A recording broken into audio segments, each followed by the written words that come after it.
Good afternoon to our international viewers, and thank you for joining us once again for our daily English news edition.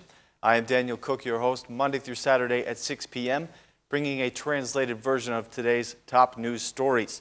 The U.S. Ambassador Donald Lu spoke harshly today against corrupt judges and prosecutors in Albania. He made it very clear that he believes their place is in prison. Present today at the annual Conference of Judges, Ambassador Lu had two messages to convey, one for corrupt judges and one for honest judges. He said, "To the corrupt judges, I am guessing that most of you would not identify yourselves as corrupt judges. Let me say this in Albanian to be clear. My test for corruption is a simple one. If you have ever taken money or favors in exchange for a court ruling, you are a corrupt judge. Another criteria, and a very simple one, is this. Take a look at your wrist. If you are wearing a watch that is more expensive than my vehicle, you are probably a corrupt judge. If this is the case, I encourage you to leave this profession, because soon you will go to prison," said Mr. Lu.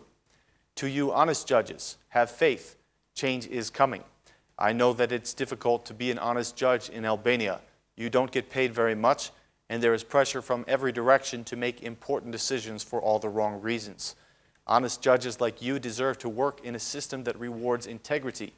You deserve to be promoted based upon merit and experience," he said. The EU Ambassador Romana Vlahutin spoke along the same lines. This reform is intended to bring back the trust in the justice system and the dignity of all those who do their duty with dedication and in a responsible way. This reform is also aimed at bringing corrupt behavior to an end, said Vlahutin. Both ambassadors share the opinion that honest judges do exist, and they ask for their help and cooperation in the fight against corruption within the system.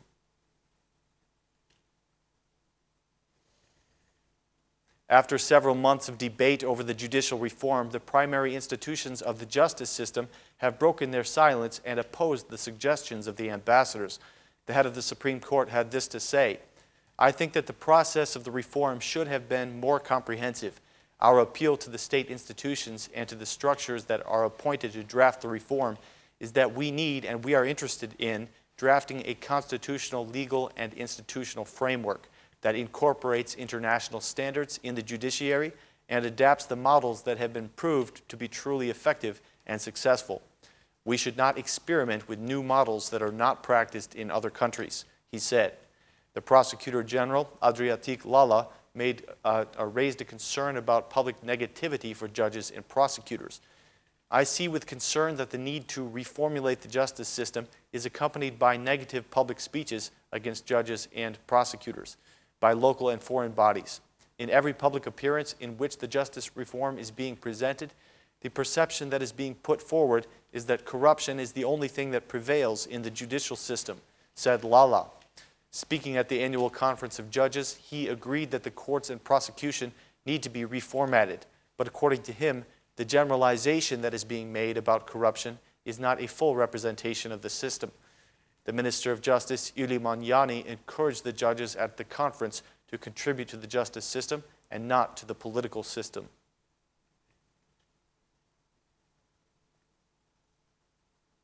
The Kosovo opposition MPs have once again disrupted the parliamentary session by spraying tear gas in the Assembly Hall. They kept their promise that they will stop the plenary sessions until the government repeals the agreements with Serbia and Montenegro. The parliament attempted to resume the session in another location, but the opposition gained access once again and sprayed more tear gas. Outside the parliament building, the opposition supporters gathered and demanded again that the agreements be repealed. They threw stones and paint at the parliament building and the police officers who were standing guard. The U.S. ambassador to Kosovo has condemned these actions, saying that the opposition members did not heed the exhortations of the U.S. Secretary of State John Kerry to refrain from using violence in the parliament. The situation in Kosovo continues to be very tense. The session did eventually resume, and the Assembly passed the 2016 budget.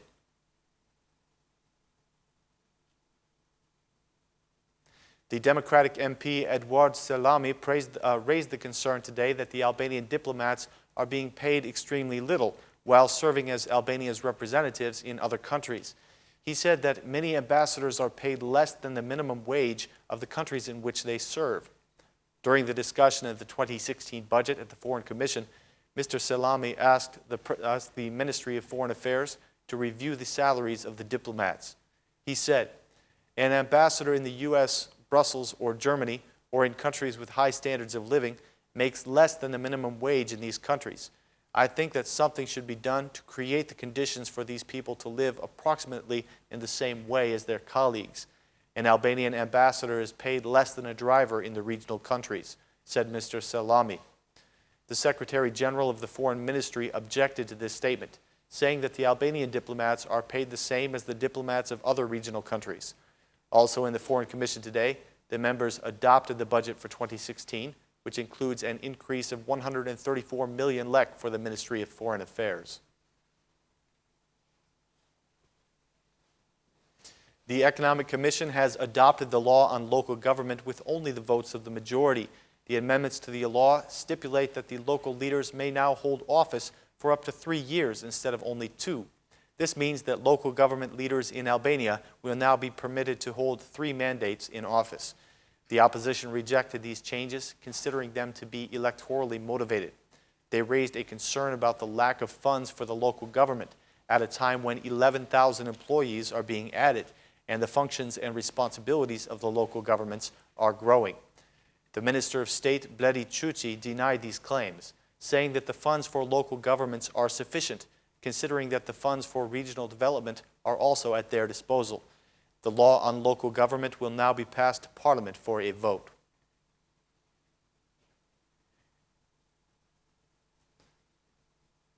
The government has revised this year's budget through a normative act, predicting the redistribution of 2.5 billion lek from the central budget to the new municipalities. The review included the reduction of the central budget expenses by 1.5 billion lek, the reduction of the cost and contingency reserve fund by 40%, and the reduction of the arrears fund by 57%, or 11.5 billion lek.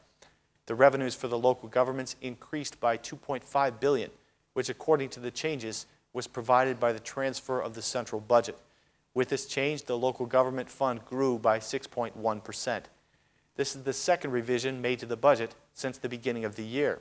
Last year, a revision of the budget using a normative act at the end of the year caused great political debate between the opposition and the majority.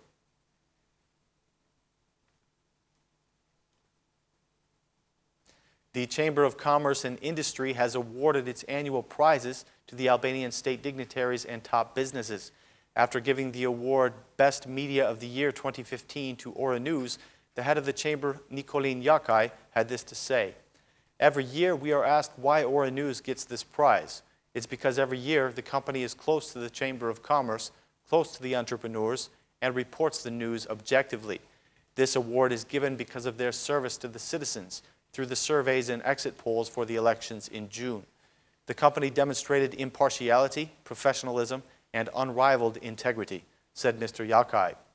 The Ora News Director of Information, Ilve Tare, said that she said that receiving the award was motivation to work even harder on enhancing the quality of the service to the citizens. She said, "We receive these prizes with responsibility, and we consider them to be the recognition of our hard work. It is not always easy to be a media that is allied with the public and the truth, as the truth often conflicts with those who think that they have it in their possession. It sometimes puts you in conflict even with the politicians. The president of the RTV Ora News, Ilian Droci, has chosen to always remain on the side of the public, regardless of the cost," said Mrs. Tare. The Assembly Speaker, Ilir Meta, and the Deputy Prime Minister, Niko Pelleshi, attended the event, and Mr. Pelleshi received an award for his contributions to business.